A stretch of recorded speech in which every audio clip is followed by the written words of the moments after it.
The time is exactly 8 a.m. Eastern Standard Time, May 1st, 2026. While the world's cameras are fixed on the north portico of the White House, awaiting the arrival of King Charles III, a very different kind of history is unfolding 5 hours away, in the suffocating silence of Montecito. The image of the star-crossed couple who once captivated Hollywood has disappeared. In its place is a strategic collapse that no amount of expensive PR can hide. As you watch this, the Duchess of Sussex is reportedly confined within the walls of her 16-bedroom estate. Not by choice, but by the complete failure of her own narrative. The lights in the left wing of the mansion, specifically in Meghan's signature beige-toned office, have reportedly stayed on for 3 days straight. At exactly 2:15 a.m. this morning, an encrypted file arrived from her legal team. The message was cold, precise, and final. The draft press release is rejected. The risk of global litigation is absolute. We cannot protect you from the Trevor files. Witnesses close to the estate describe a scene of total isolation. One former staff member, who left the Sussex Circle just 48 hours ago, described the exact moment reality set in. They claim Meghan stood staring at her reflection in a darkened window, quietly asking, "How did the king make me invisible in my own country?" Before we go deeper into the classified details of this 2026 breakdown, hit the subscribe button now and turn on all notifications. We're tracking this story in real time, and you won't want to miss what comes next. If you believe royal silence speaks louder than words, comment Team Truth below. The contrast today couldn't be clearer. King Charles is being welcomed in Washington, D.C., with full military honors, representing the lasting power and influence of the British monarchy. Meanwhile, in California, the Duchess is facing what insiders call an A-list exodus. For years, names like Oprah Winfrey and Serena Williams were considered strong pillars of the Sussex brand. But in early 2026, everything has shifted. According to reports, Meghan's attempts to organize a counter-event during the king's visit were met with silence. Messages were read, but never answered. One insider claims that when she reached out to her former inner circle, asking for public support, the response from a junior assistant to a major Hollywood figure was polite, but devastating. "Our schedule is fully committed to state visit engagements." Another source described a private moment on April 30th. Meghan reportedly demanded a conference call with her top 3 celebrity allies. After waiting 40 minutes on a silent line, she turned to her assistant and asked, "They're not coming back, are they?" There was no reply. The silence from Hollywood has become the most expensive sound she has ever heard. What started as a controlled retreat has turned into complete isolation. For years, the narrative suggested Meghan was the one cutting people off. Her father, old friends, even the royal family. But on this day, May 1st, the story has reversed. Now, it appears the world has cut her off. The most serious concern for the Montecito team is what insiders are calling the Trevor factor. Trevor Engelson, the man who knew her before the spotlight, is no longer a distant figure. He is now a potential legal threat. Without the protection of a binding non-disclosure agreement, his alleged cooperation with journalists has turned Meghan's office into a war room, with no strategy left to deploy. She now sits surrounded by rejected statements and legal disputes, while the King of England attends official dinners with world leaders. The plan was to become a new kind of queen in America. But as of now, she appears trapped in a mansion where even the phone has stopped ringing. So, is this the end of the Sussex brand, or just the beginning of something darker? The documents tied to the Toronto years suggest that what Trevor knows could challenge the very foundation of her public image. To understand why the situation inside the Montecito estate has become so intense, you need to look at one critical legal oversight, something Meghan cannot undo. In high-level reputation management, there's a tool known as a non-disclosure agreement, or NDA. It acts like an invisible barrier, keeping sensitive information contained. Everyone from assistants to security staff was required to sign one upon entering the Sussex Circle. But there is one major exception, and his name is Trevor Engelson. This is what insiders call the ghost loophole, a 3-stage failure that has now reached its breaking point in 2026. Step 1 goes back to 2013, when Meghan and Trevor finalized their divorce. At the time, she was a television actress with moderate recognition. Their separation was handled as a standard civil case in Los Angeles. There was no royal involvement, no global scrutiny, and most importantly, no lifetime confidentiality clause. The agreement simply divided their assets and ended the marriage. It never considered a future where one of them would become one of the most talked about women in the world. Meghan reportedly believed that closing that chapter would erase it completely. It didn't. Step 2 came in 2018, as she prepared to marry into the royal family. At that point, strict NDAs were introduced for everyone currently around her. But there was a major legal limitation. You cannot force an ex-spouse to sign a new agreement years after a divorce without their consent and significant compensation. According to reports, Trevor refused. Not because of money, but because of principle. For years, he remained silent, a background figure holding pieces of a story no one had fully heard. While Meghan was building her public identity as the Duchess, he quietly held memories of who she was before. Now, in early 2026, that silence may finally be breaking. The expiration date on Trevor's silence may have finally been reached. Insiders suggest that a top-tier publishing house has shown interest in a project that goes beyond a simple memoir. Not just a personal story, but what some are calling a correction of the record. For more than a decade, Trevor Engelson remained largely silent, even as the narrative surrounding his past marriage to Meghan Markle evolved, shifted, and in many ways, faded from public focus. In Hollywood, the most powerful stories aren't always the ones created. They're often the ones left untold. Reports claim that legal teams connected to the Sussex Circle have recently reviewed older agreements and timelines, trying to determine what could legally be discussed if Trevor ever chose to speak. The conclusion, according to insiders, is straightforward. Events that occurred before Meghan's royal life are not automatically protected by later arrangements. That doesn't guarantee revelations, but it does leave the door open. And timing, in stories like this, is everything. Why now? Why, after years of silence, does interest in this chapter seem to be resurfacing in 2026, at the exact moment public perception around the Sussex brand appears to be shifting? Some believe it's coincidence. Others think it reflects something more strategic, an attempt to revisit the past while attention is already focused on the present. As the sun sets over California, the contrast is hard to ignore. While Charles III continues high-profile engagements on the world stage, a quieter, more uncertain narrative is unfolding behind closed doors. Not a public confrontation, but a potential clash of perspectives. Because Trevor doesn't just represent a past relationship. He represents a version of the story that hasn't been fully explored in the public eye. And according to those familiar with early discussions around this potential project, the focus isn't on scandal. It's on timeline, context, and personal experience. To understand the weight of this moment, you have to look beyond headlines and examine the timeline itself. It begins in 2011 on the beaches of Jamaica, where Meghan and Trevor were married. To most observers, it was a private celebration, a moment in time. But in hindsight, it also marked the beginning of a period that would later be reinterpreted through a completely different lens. By 2013, that chapter had ended. Their separation was handled quietly, without the global attention that would come later. But according to various reports over the years, it was a turning point, one that reshaped both of their paths moving forward. From that moment on, their lives moved in entirely different directions. Fast forward to 2016, when Meghan's relationship with Prince Harry became public. What followed was one of the most closely watched transformations in modern public life. But like any transformation, it came with a past. And now, in 2026, that past is being looked at again, more closely than before.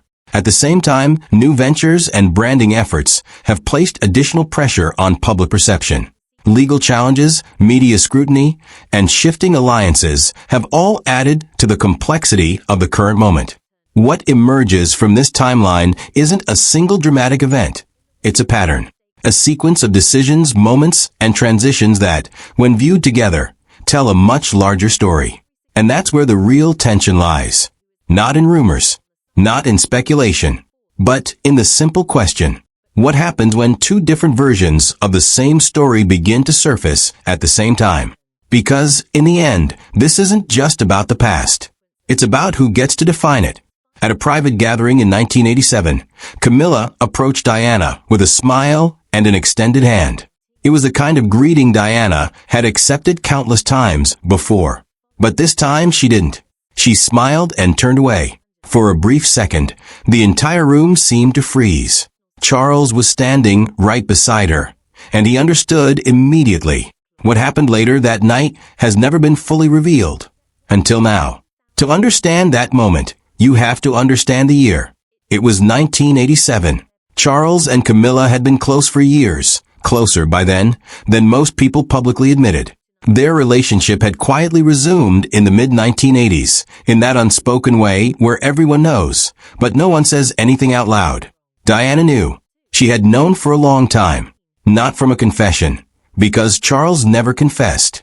Not from confrontation, because she hadn't confronted him yet. She knew the way wives often know. Through silences. Through phone calls that ended too quickly. Through that subtle absence people carry when they've been somewhere they cannot explain. She had lived with that knowledge for years.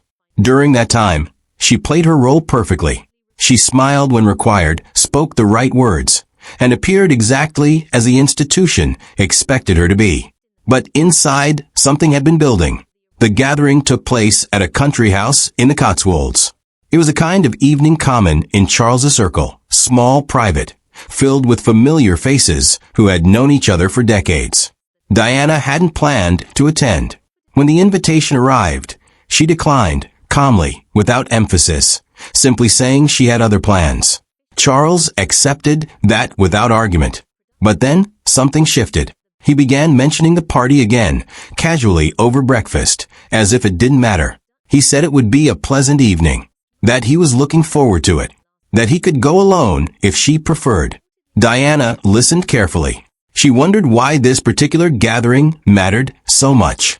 And more importantly, who would be there. A few days later, she overheard something from a staff member, something not meant for her ears. Camilla would be attending. Diana paused. Then she went to Charles. "I've changed my mind," she said. "I'll come." He looked at her.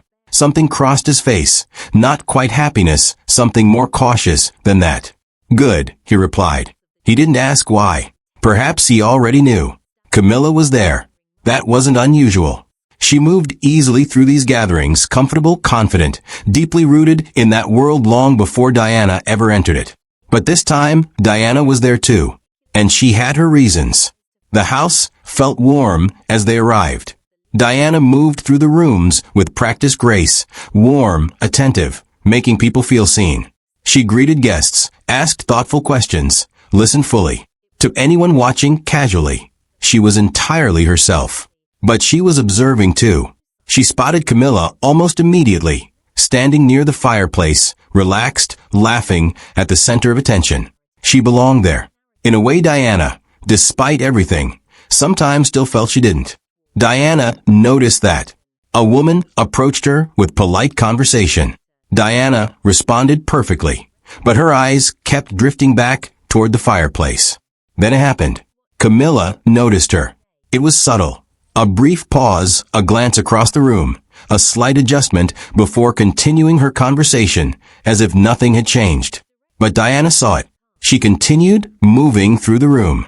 About 40 minutes later, Charles and Diana stood near the entrance to the main sitting room, close enough to appear united, distant enough to reveal the truth.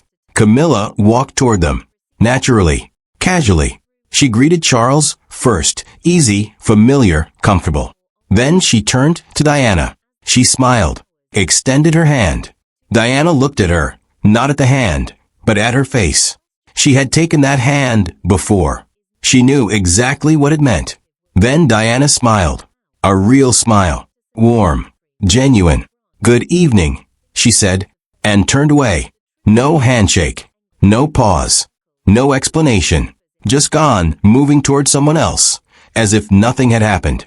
Charles stood frozen. He had seen everything, just inches away. His wife had smiled at his mistress and walked away without touching her hand. Something shifted in his expression. Not anger. Something more complicated. Surprise. Discomfort. Then composure returned. He glanced at Camilla. She lowered her hands slowly, her face controlled. But her eyes had changed. No one said anything. But people noticed. Later in the kitchen, a guest quietly asked, "Did you see that?" The host had. They didn't need to say more. Diana continued the evening flawlessly, gracious, attentive, composed. Charles moved separately, as couples often do. But Diana noticed where he drifted. She said nothing. When they left, everything appeared proper. Polite goodbyes. Perfect smiles. In the car, she remained composed. Only when they were driving through the dark countryside did Charles speak. "That was unnecessary," he said. Diana turned to him. "Which part?" "The hand." She paused. "I smiled," she said calmly. "I said good evening, and moved on." "You refused to shake her hand." "I turned away," she replied. "That's not the same thing." "In front of everyone." "In front of me." "Yes," she said quietly. "In front of you." Silence filled the car. "You embarrassed yourself," he said. Diana held his gaze. "Charles," she said, her voice steady, "tell me exactly what I did wrong." He had no answer. "From where I stood," she continued, "that was the most civil I've ever been to that woman." Another silence. "You were rude," he said finally. "I wasn't rude," Diana replied. "I was selective." "You made a point." "Yes," she said. "I did." He looked at her differently now. "Why?" Diana didn't look away. "Because I'm tired," she said. "Tired of pretending." She exhaled slowly. "I've been gracious for years, Charles." Smiling, shaking hands, playing a role. She turned toward the window. "Tonight I didn't. And I won't apologize for it." The car fell silent again.